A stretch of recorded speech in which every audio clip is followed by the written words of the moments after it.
Live. Yeah, I put up a video about a little bit of a fundraiser for my niece, Olivia, and got some really snide and hateful remarks behind it. I was like, wow, people really like this out there. I guess there's quite a pull now for people who are angry and depressed and broke and all that kind of stuff. And um, you can never really be broke. I mean, it's just a matter of form and substance, I think. Um, is anybody really going to starve to death in this country? Is anybody really going to go without medical care? You might not have a regular place to sleep. You might not have a home or what have you, but you're probably not going to die of starvation in this country. I haven't heard of many cases, or really any cases, where that's happened. Anyway, yeah, I wanted to talk about this Kaiser situation, but, because I had this really weird thing happen to me. And this happened on Veterans Day. And, it's about the tattoos on my face and stuff. These have been hit with lasers. It won't come out because it's not like regular ink. It was made while I was at the ADX. It was made out of carbon paper that was burned. It has a lot of different chemicals and a lot of fibers in there. So a lot of that stuff just won't come out. The only way to get it out is through surgery. You have to actually make incisions to take it out. Well, I made an incision right here and took this one off of the side of my face. And, there was a little bit of bleeding on this side where I started.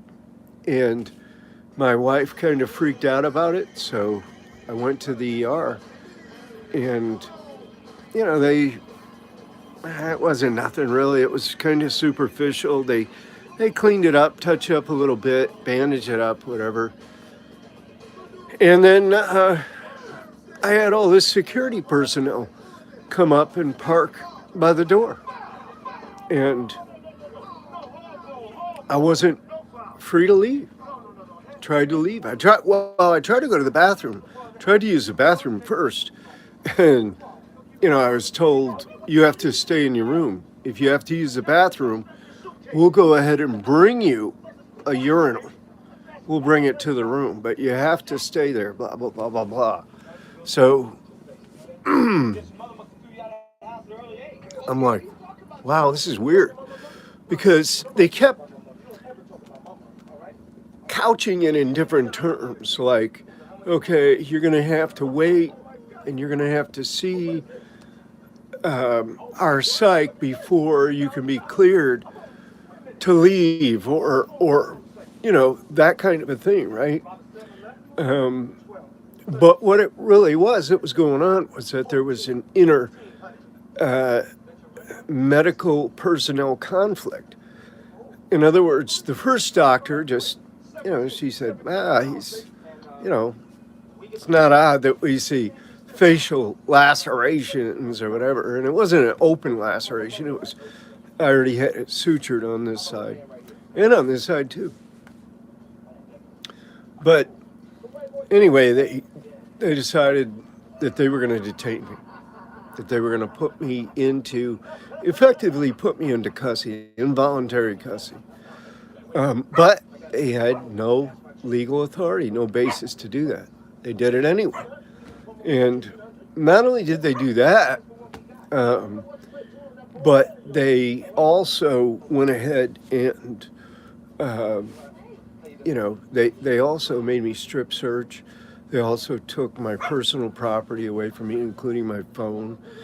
They put me in this isolated cell way in the back. When I tried to leave, they jumped me. I mean, they they physically forced me back into the room. And, um, I didn't want to catch a charge. I didn't want to, not that it wouldn't have been self-defense or not that it wouldn't have been justified. I mean, things could have went pretty bad over there when they put their hands on me, when they went to push me back in the room. Thank God, it didn't. Thank God nobody got injured there. But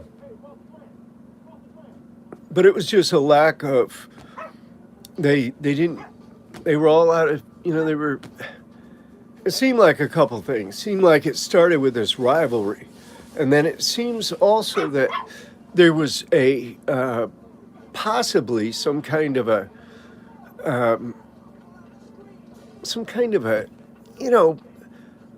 these workers in the ER, I saw it when I was in prison, going to outside hospital. They hate it. They hated it. They hated anybody. Don't talk about me. They just hated it. That somebody would go to the hospital with a self-inflicted injury, because their theory is, hey, you're taken away from the medical treatment of people who don't have self-inflicted injuries, but they have serious injuries that need our attention. Plus, it's probably an expensive proposition as well. So they have this unwritten attitude, this policy, I guess you'd call it, between them, this understanding, let's say, that we're going to get, if somebody comes in like that, we're going to make it so that they never want to come back here again.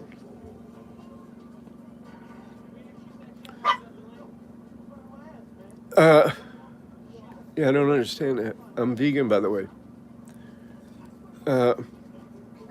Anyway, they ended up kidnapping me. They ended up assaulting me by forcing me back into the room. They put security staff.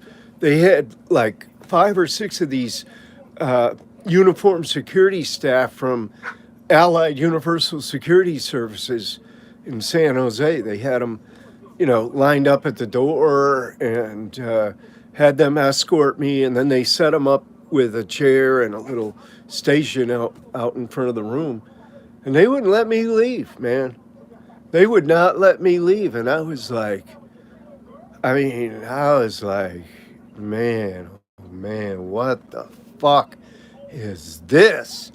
I mean, this is just, and I'm telling them, man, you guys are. So, what I'm trying to get is some feedback here about what to do about this situation. I was held for, since about 7 p.m. on the 11th of November till 10 a.m. on the 12th. I was held involuntarily. I was subject to strip search and confiscation of my property. I was subject to, assault and battery by these people. So, I've got to figure out, what to do, because it's kind of left me in a kind of tweaked my PTSD and put me in kind of a little different mental space than I was. I was doing great. Now I'm kind of even almost, reluctant to even go outside. I mean, I force myself to do certain things that I have to. But yeah, got to get a paralegal, got to get a lawyer on this, I guess. But it's not easy to get a lawyer either. You have to have, a certain kind of case these days before lawyers will even look at it. And,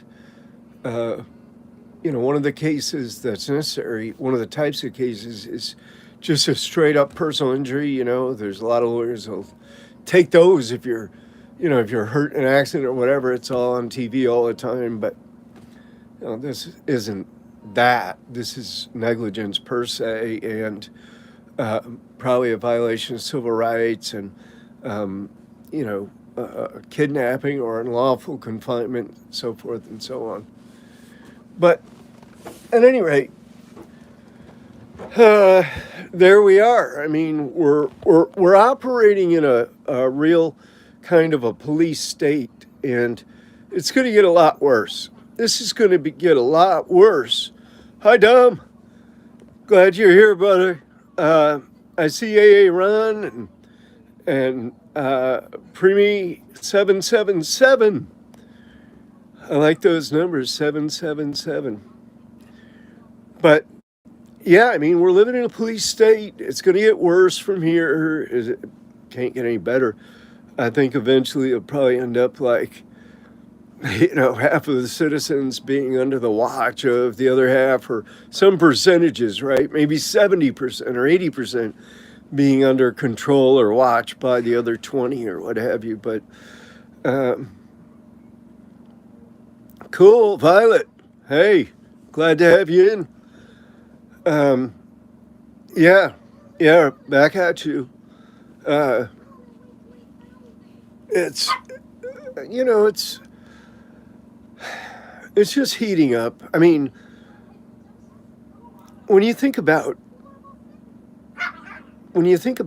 deporting or saying you're going to deport millions of people, I mean, just the enormity of that act itself, just the cost of that is going to be astronomical. I don't know about logistics.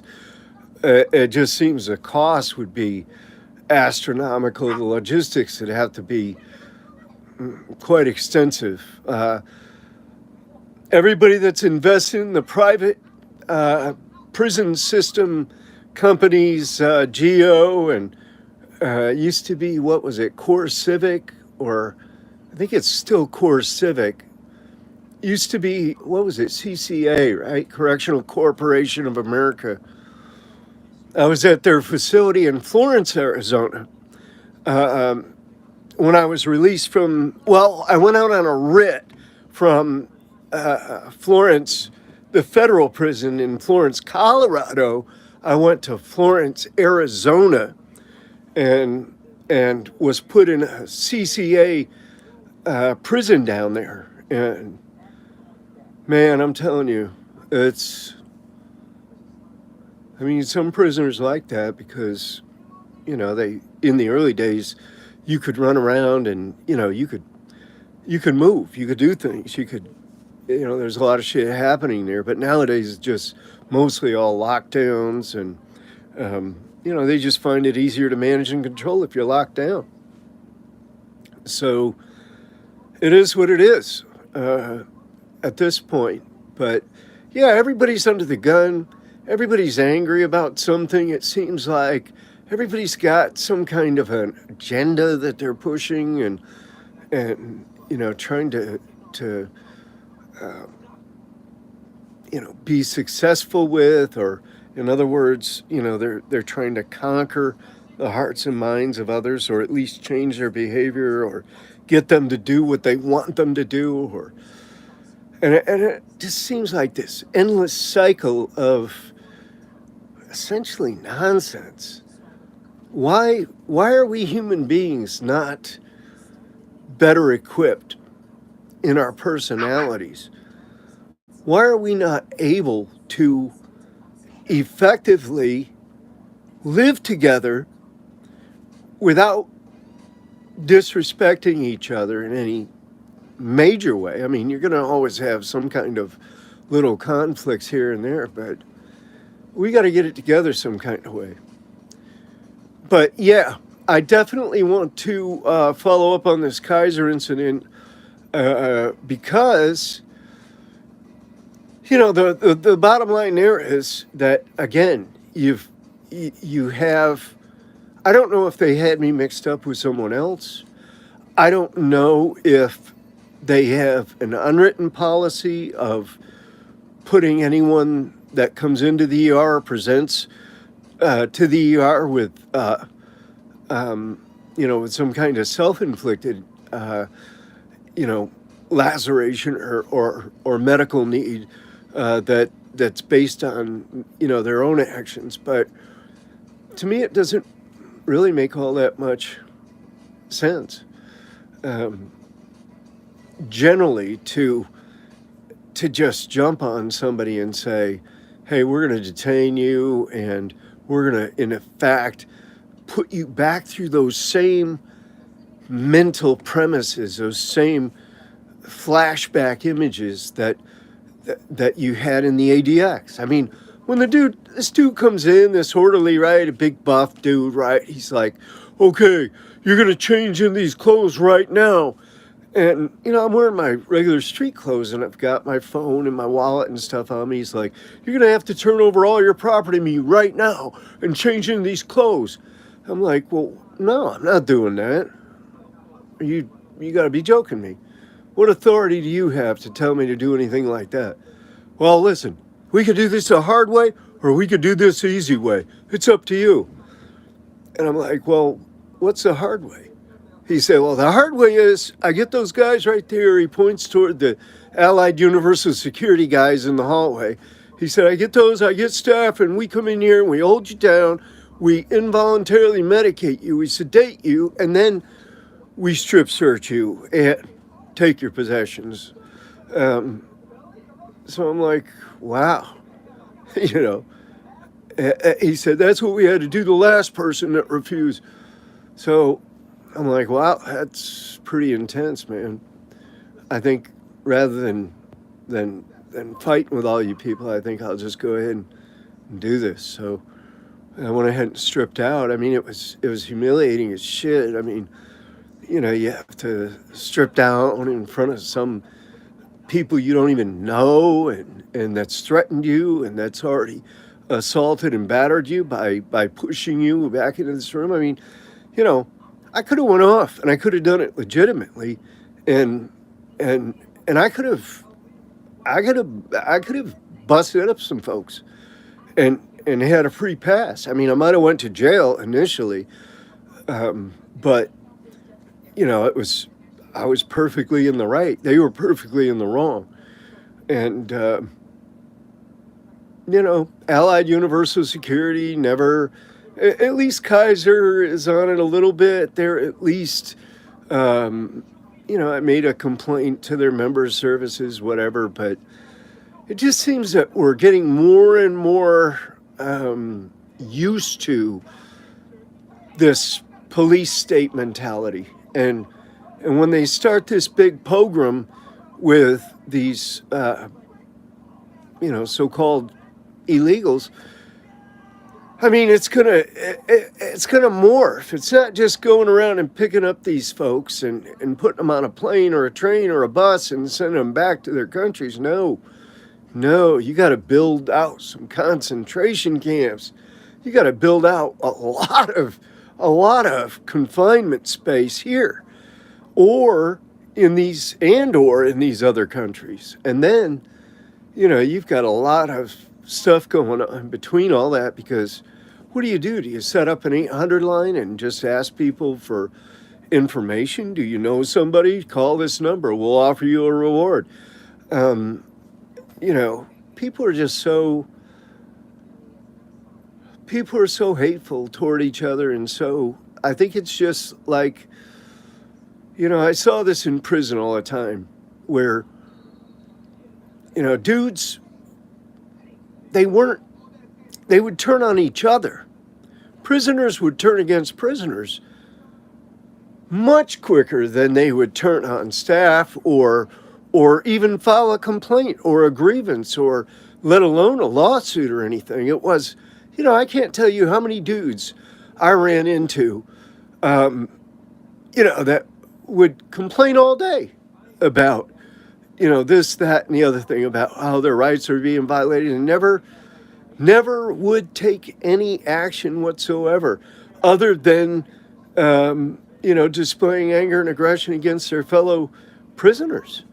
And really, I mean, the bottom line is that we're all doing time. We're only here on this planet for a very short time. None of us are getting out of this alive anyway.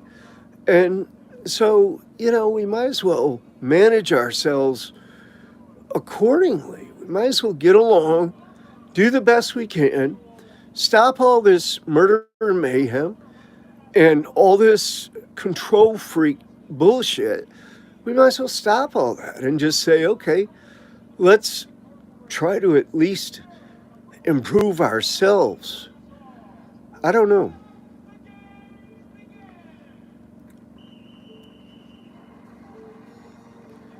Um, I'm, I'm not gay and I'm not single.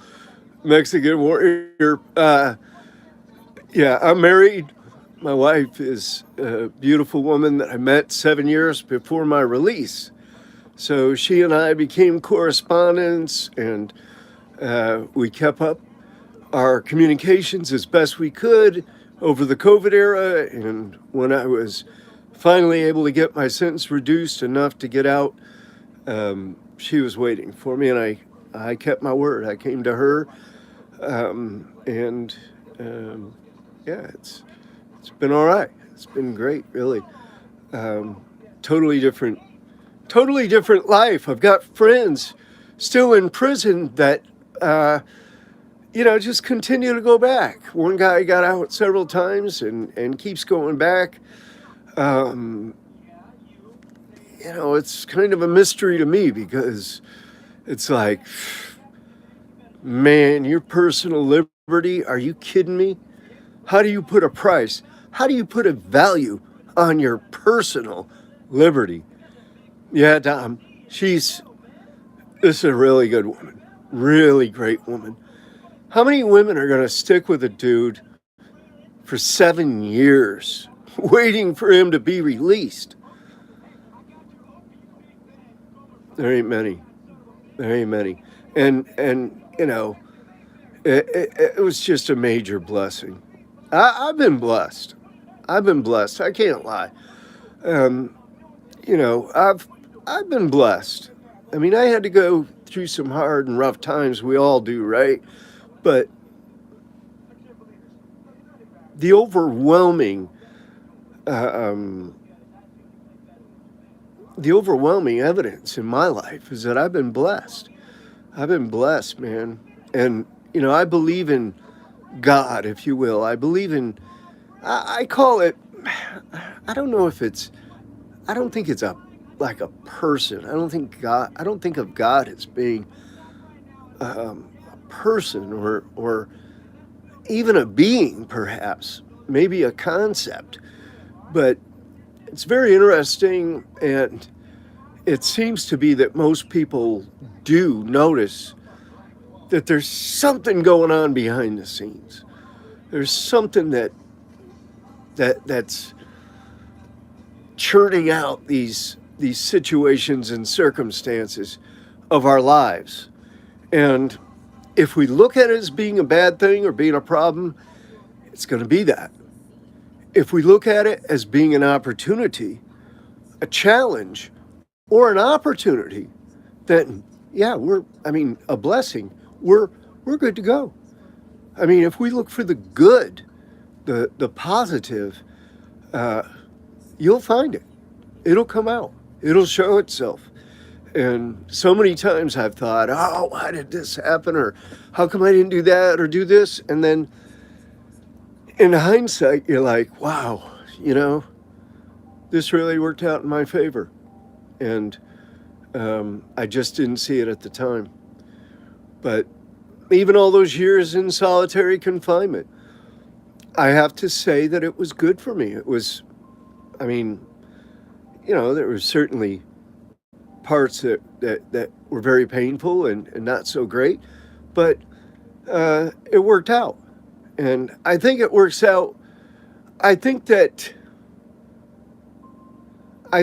everyone who becomes aware of the Creator or God or happenstance or whatever you want to call this indefinable something, this architect of the universe that's churning out all of these scenarios behind the scenes that then come into fruition.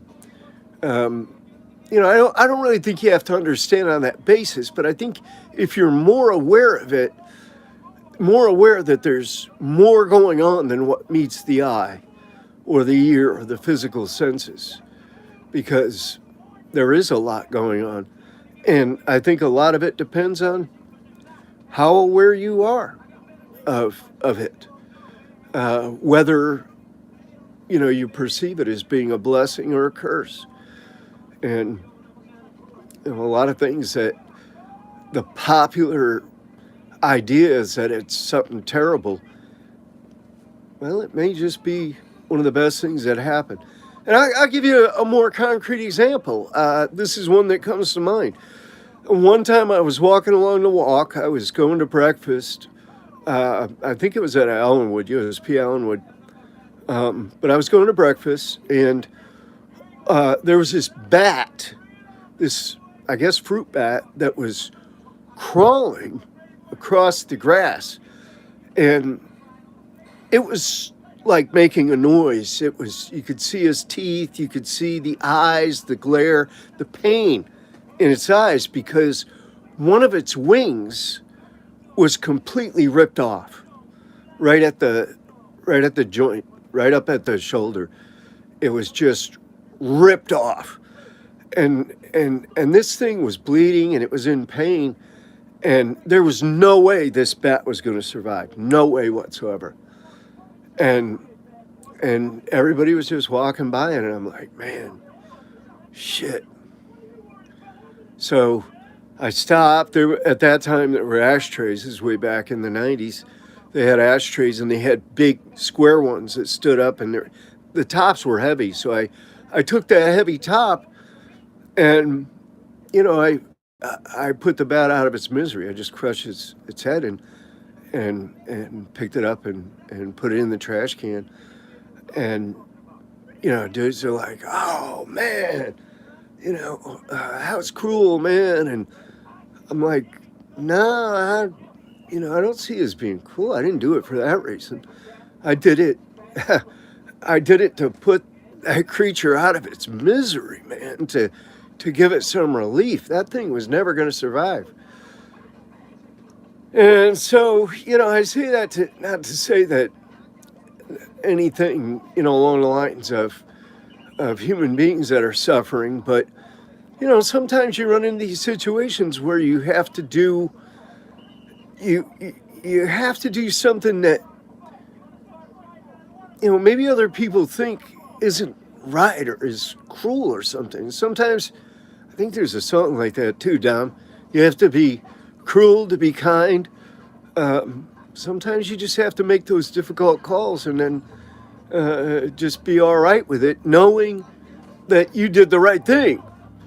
It's like this video I put up trying to get people to help my little niece Olivia. She's got cancer. She's had it for a long time. She battles, she won't do the chemo anymore. So now she's, really going downhill. And she works at this little mom and pop convenience store, I guess, on the outskirts of all places, Cleveland. And so, my wife and I we've got a empty coffee can that we're putting our change and so forth in. And if we do, come across any kind of money whatsoever, our goal is to help her to get a little different vehicle than what she's currently operating, because this vehicle she's currently got is in shit, and it's gonna blow up pretty soon. She's putting about 3 quarts of oil in it a week.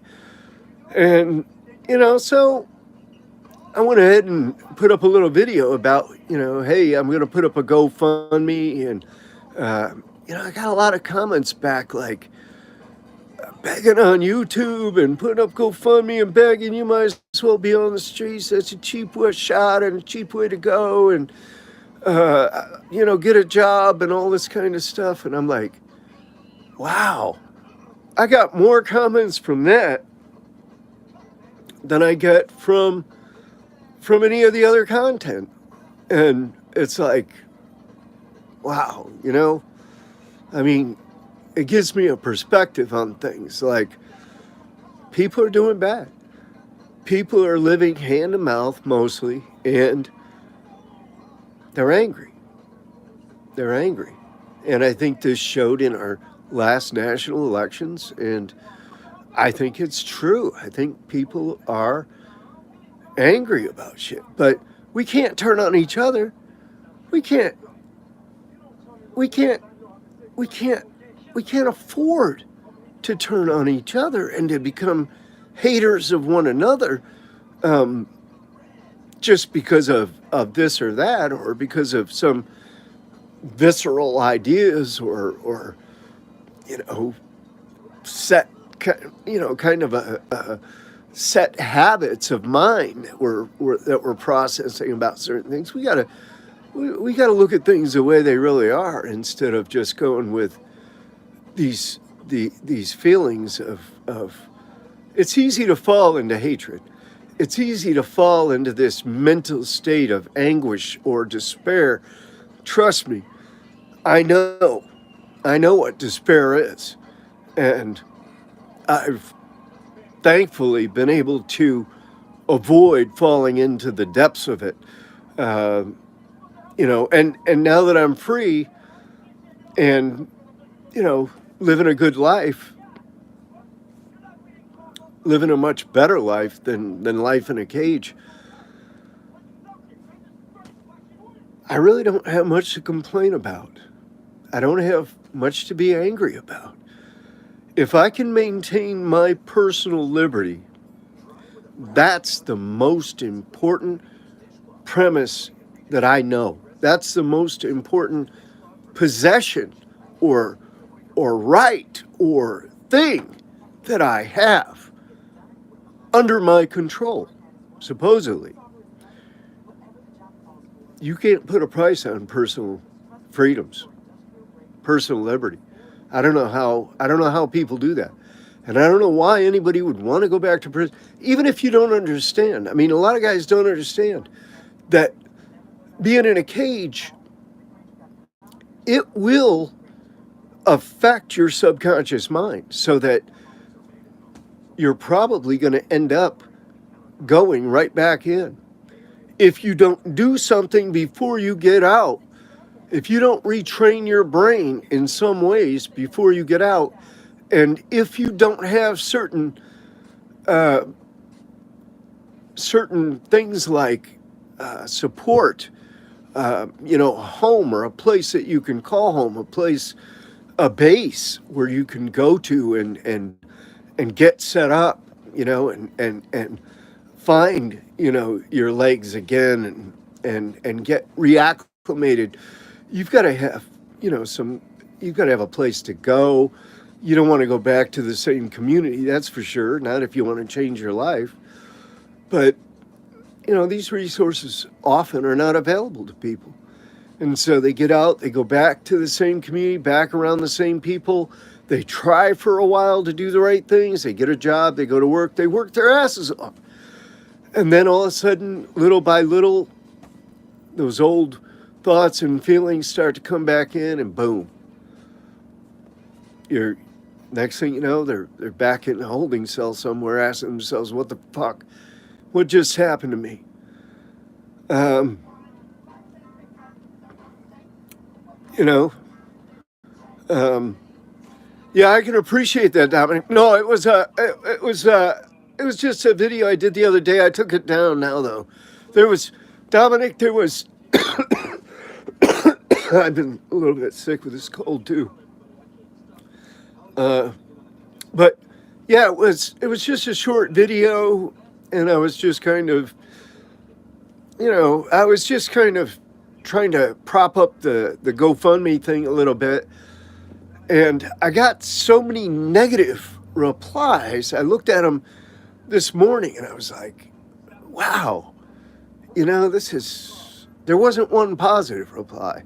There wasn't anything like, I wish I wish I could help out, but things are tight right now, and you know, keep you in my thoughts and prayers, or good luck to your niece, and hope she survives and is able to get to her hospital appointments and keep her job and so forth.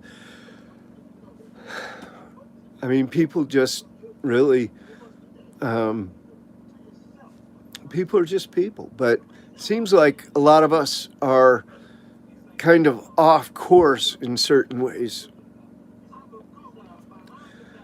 And we don't, we don't, we're all kind of living these lives of solitary confinement. We're all, like, when I drive down the road, when I drive down the street and I see cars I'll see them with just one person in that car, and they'll just be looking straight forward. Like, I'll look over at them, like waiting for them to look at me so I can nod or wave at them or something. And they'll just keep looking forward. They're just caught in this isolated kind of a sphere of their lives, just these little circles and anything that's different, anything that's outside of that, anything that they've been trained or brainwashed to believe or not to believe, yeah, certainly enters the picture as far as their efforts are concerned. And people think you can change things. People really believe that you can, go out and do good things and make a difference in people's lives. And you can. You really can.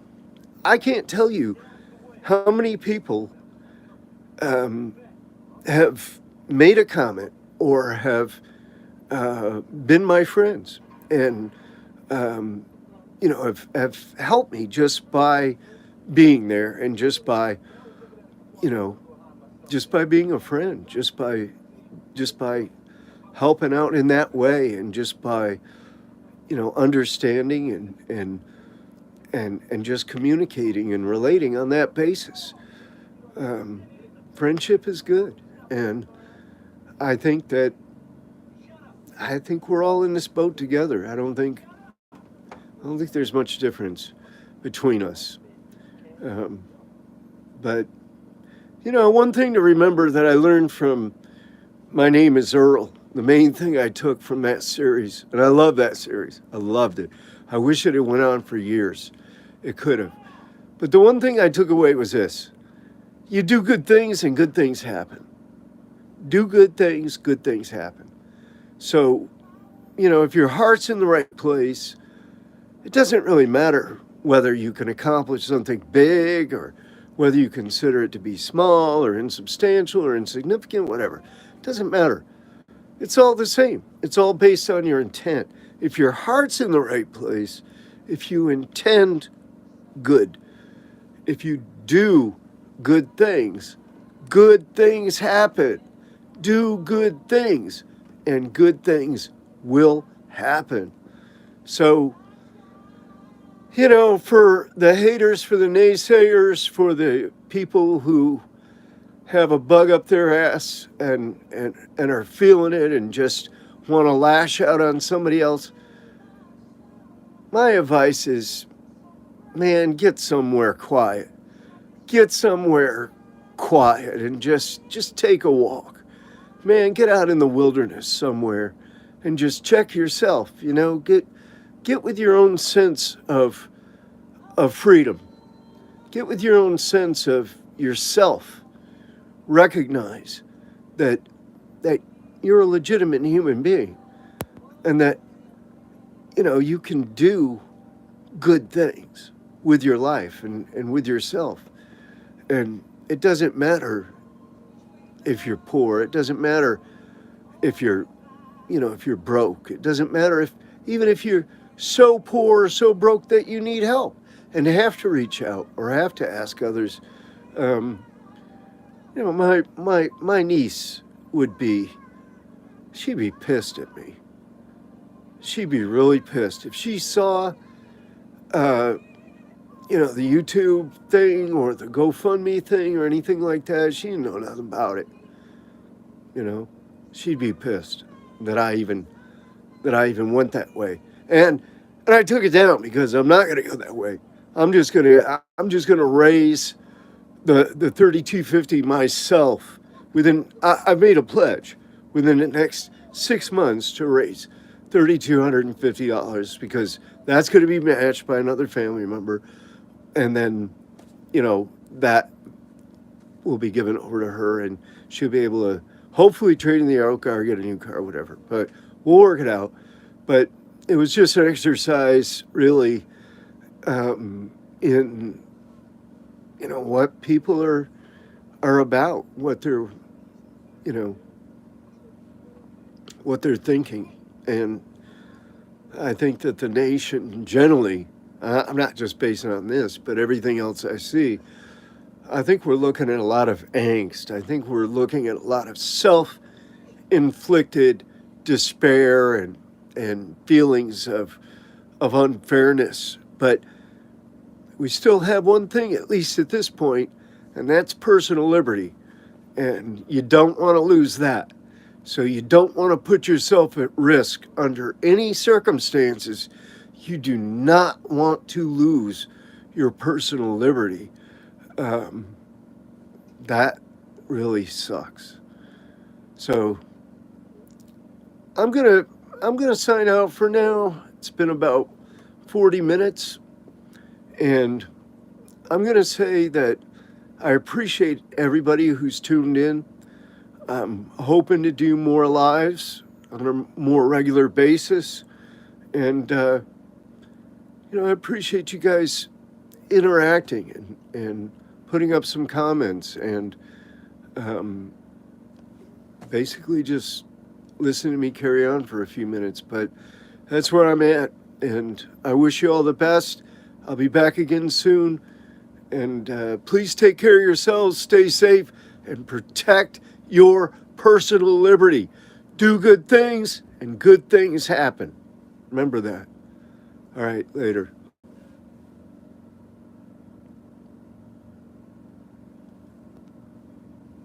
I don't know how to turn this off even. That's how that's how unsophisticated technologically I am.